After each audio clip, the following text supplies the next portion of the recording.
मेरा नाम है Rajat and you are watching India's number 1 Hindi gay story channel. दोस्तों, वीडियो को अंत तक देखें, लाइक करें, कमेंट करें, शेयर करें। हमेशा की तरह आज भी निमित ने रोहित से मिलने का सोचा और घर से निकल पड़ा कि तभी रास्ते में उसकी कार का टायर पंक्चर हो गया। अब उसे समझ में नहीं आ रहा था कि वो क्या करे। उसने रोहित को फ़ोन किया। आज उसे ऑफिस अकेले जाना होगा क्योंकि निमित को देर होने वाली है। निमित की तो आज वैसे भी इच्छा नहीं थी कि वो ऑफिस जाए, क्योंकि आजकल उसका मन काम में बिल्कुल नहीं लग रहा था। वो खुद की सेक्सुअलिटी को लेकर उलझा हुआ था, बेहद परेशान सा रहता था। वो बस खुद से भाग रहा था ताकि कहीं वो गे ना बन जाए। पर वो तो पैदा ही ऐसा हुआ था, जैसे सब होते हैं, इन्हीं भावनाओं के साथ। पर सोसाइटी का डर उसके दिमाग पर उस वक्त हावी था और उसके पापा का स्टेटस। वो एक जाने माने नेता थे उसी शहर के। तो अब अगर वो अपनी होमोसेक्सुअलिटी को लेकर किसी को बताता या इसको खुले तौर पे अपनाता तो सोसाइटी का डर उसको डरा रहा था। वो खुद को खुले तौर पे नहीं अपना पा रहा था। थोड़ा अंदर से झिझक भी थी और थोड़ा उसके पापा की इमेज खराब होने का डर भी। निमित को पहली बार तब पता चला था जब एक लड़के की तरफ उसे आकर्षण हुआ, और वो भी तब जब वो अपनी फैमिली के साथ वाटर पार्क गया था। वहाँ एक लड़के को देखकर पहली बार निमित अपने जज्बातों को खो बैठा था। उस लड़के की बॉडी एकदम जिम टोन्ड थी। बी शेप की उसने रेड अंडी पहन रखी थी जिसमें वो वाटर पार्क में घूम रहा था। उसको देखकर निमित तो बेकाबू हो रहा था। वो भावनाएं जो उसके मन में वो दबा के रखता था, वो उमड़ उमड़ के बाहर आ रही थी। और अब इन भावनाओं के साथ वो आगे बढ़ने तो लगा था, पर जितने कदम वो आगे बढ़ा था उतने कदम वो पीछे भी खींच लेता, क्योंकि उसे कहीं ना कहीं लगता कि शायद ये गलत है, उसका गे होना गलत है, जैसा कि सबको लगता है। जब भी उसकी शादी के लिए पूछा जाता तो वो बस टाल देता, पर उसके पापा के सामने उसकी जुबान खुलती भी नहीं थी। इसलिए वो सब कुछ माँ से ही बोलता था। माँ पहले तो मदद करती थी, पर अब वो भी चाहती थी कि उसके बेटे का घर बस जाए, उसकी शादी हो जाए। निमित असहाय हो गया था। तो एक रोज उसने सोचा और गुस्से में अनाउंस कर दिया कि वो बाल ब्रह्मचारी ही रहेगा जीवन भर। पर दिल से वो यही चाह रहा था कि भगवान उसकी प्रार्थना सुन ले और उसे भी एक जीवन साथी मिल जाए, एक लड़का जिसके साथ वो पूरी जिंदगी जी सके। एक रोज निमित अपनी कार लेके ऑफिस के लिए निकला हुआ था। रोहित को बता चुका था, पर रास्ते में टायर पंक्चर हो गया था, तो अब ऑफिस जाना तो संभव नहीं था समय पर। तो उसने अपनी कार को धीरे धीरे गति पे चलाना शुरू किया और एक कार मैकेनिक के दुकान के बाहर जाकर उसने अपनी कार रोकी। निमित किसी को ढूंढ रहा था, पर दुकान पूरी तरह से खाली थी, दुकान पर कोई भी नहीं था। निमित वापस आ रहा था। उसने पास में खड़ी एक कार देखी तो वो वहीं रुककर इंतजार करने लगा। अचानक किसी ने उसका पैर नीचे से पकड़ लिया। निमित जोर से चिल्ला उठा। देखा तो नीचे से एक लड़का बाहर आया। उस लड़के ने स्टेपनी से कार को नीचे किया और निमित से बोला, क्या हुआ साहब? निमित बोला, कुछ नहीं, और निमित खुद पर ही हंसने लगा। वो डर गया था। वो लड़का पूरी तरह गंदा हो रखा था, पीली सी बनियान, हाथ पैर मिट्टी में सने हुए। उसने निमित से पूछा, बताओ क्या करना है? निमित ने बताया उसकी कार का टायर पंक्चर हो गया है तो उसे वो बनवाना है। वैसे तुम्हारा नाम क्या है? सलीम नाम है मेरा, उस लड़के ने कहा। निमित अपने फ़ोन में बिजी हो गया और सलीम पंक्चर बनाने लगा। थोड़ी देर में पंक्चर बन चुका था। निमित ने पैसे निकाले और देखा तो सलीम अपने हाथ पैर धो रहा था। निमित रुक गया। सलीम ने फिर अपना चेहरा धोया और उसे एक साफ कपड़े से पूछा, उसको देख निमित की धड़कनें बढ़ गई थीं। निमित तो बस उसकी सुंदरता को देख मोहित हो गया था।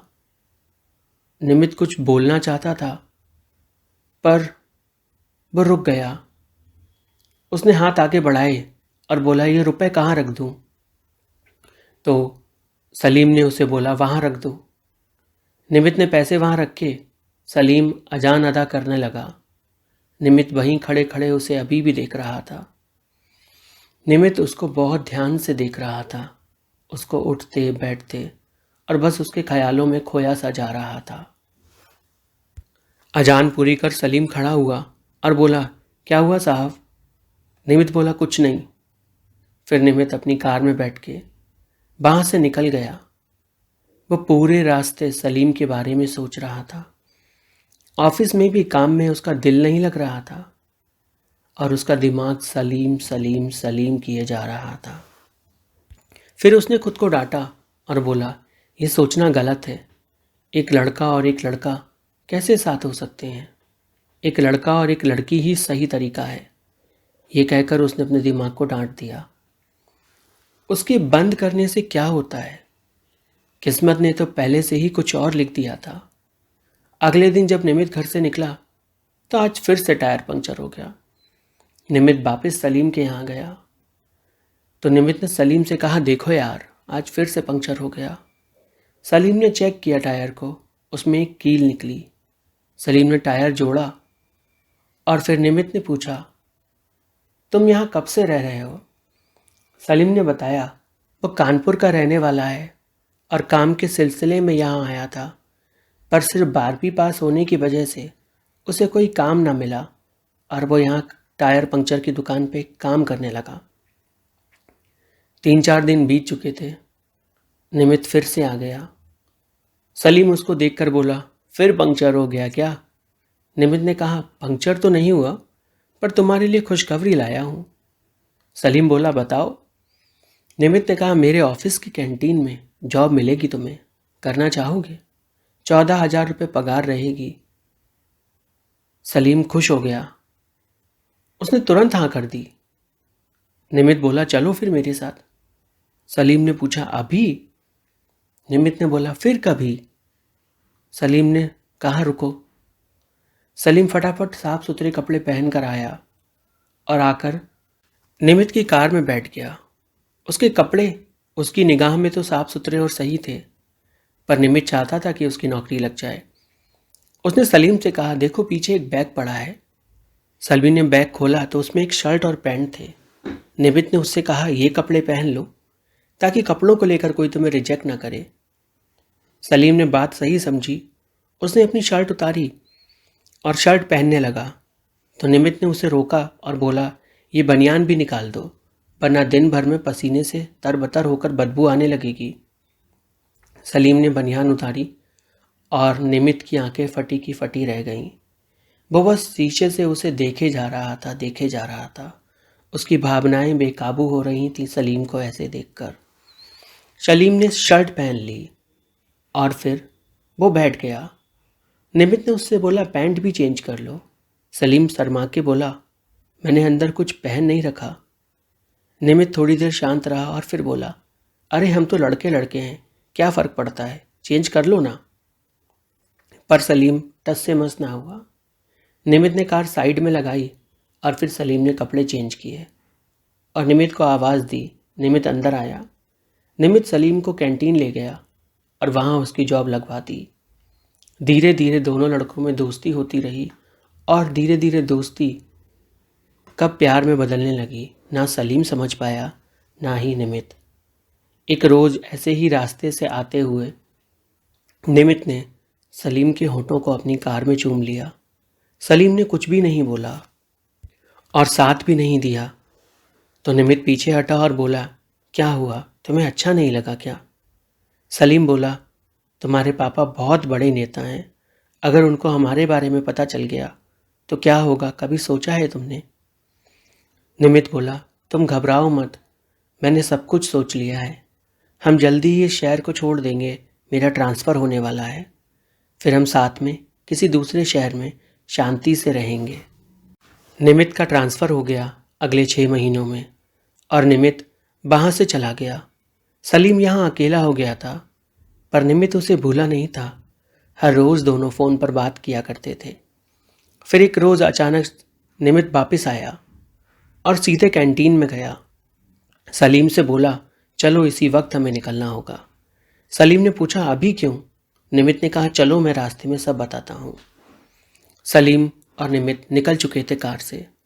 निमित ने सलीम को बताया कि उसने अपने पापा के सामने कम आउट कर दिया है और उसके पापा अब उसके दुश्मन बन बैठे हैं। पर निमित ने पुलिस में भी कंप्लेन कर दी है ताकि उसकी और सलीम की जान को कोई खतरा ना हो। दोनों लड़के निमित के साथ चंडीगढ़ चले गए। 2 साल दोनों साथ में रहे, पर इस बीच कभी सलीम ने निमित से आई लव यू नहीं कहा। निमित हर रोज ऑफिस जाते हुए सलीम को आई लव यू बोल कर ही जाता था। सलीम निमित को किस तो करता था, पर इसके आगे नहीं बढ़ता था। वैलेंटाइन डे का दिन करीब आ रहा था। निमित ऑफिस गया हुआ था। जब वो शाम को लौट के आया तो देखा पूरे घर में कैंडल्स जल रही हैं, गुलाब की पंखुड़ियां बिखरी हुई हैं। अचानक पीछे से किसी ने उसकी आंखें बंद कर ली। निमित ने हाथ टटोले तो वो सलीम ही था। सलीम उसको बाथरूम में ले गया, जहां बाथटब में गुलाब की पंखुड़ियां पड़ी हुई थीं। उसने निमित को बाथटब में अपने साथ बिठाया। दोनों एक दूसरे को किस करते रहे और एक दूसरे में खोकर एक हो गए। निमित ने सलीम से कहा आई लव यू, तो सलीम ने भी निमित के कान में कहा आई लव यू टू। उसके बाद से दोनों लड़के साथ में ही रहे और यूं ही खुश रहे। कहानी अगर अच्छी लगी हो तो लाइक करिए, कमेंट जरूर करिए दोस्तों, शेयर करिए और चैनल को सब्सक्राइब कर लीजिए। Love you all.